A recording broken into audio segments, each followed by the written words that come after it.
ছোট বাচ্চাদেরকে মসজিদে ঢুকতে দেন তো, না বের করে দেন? বের করে দেয়। সর্বনাশ, বাচ্চাদেরকে মসজিদ থেকে বের করবেন না, কখনোই বের করবেন না। তুরস্কের বিভিন্ন মসজিদে বড় বড় ফেস্টুন দিয়ে লেখা থাকে, তারাবির নামাজে, জামাতের নামাজে মুরব্বীরা যখন সামনে নামাজ পড়বে, পিছন থেকে যদি ছোট বাচ্চাদের চিল্লা চিল্লি আর কিচির মিচির শব্দ শুনতে না পাওয়া যায়, তাহলে ভবিষ্যৎ প্রজন্ম নিয়ে আপনারা চিন্তিত থাকুন। পিছনে যদি বাচ্চাদের হই হুল্লোড় না থাকে, চিল্লা ফাল্লা না থাকে, তার মানে নেক্সট জেনারেশন এগুলো মুসল্লি হবে না, এগুলো হবে ডাকাত।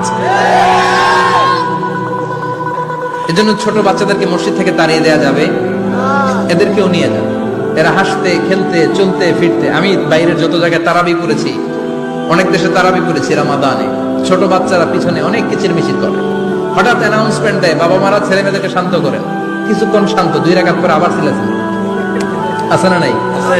ওরা যদি না চিল্লায়, ওরা যদি লাফালাফি না করে, লাফালাফি কি 80 বছরের মুরব্বী করবে? কথা কয় না। মুরব্বী লাফালাফি করলে এটা মানাবে? ছোট বাচ্চারা লাফালাফি করবে, একজন আরেকজনের কামড় দিবে, কাঁচের গ্লাস ভাঙবে, এটাই পৃথিবীর সৌন্দর্য। চিল্লায় বলেন ঠিক কিনা?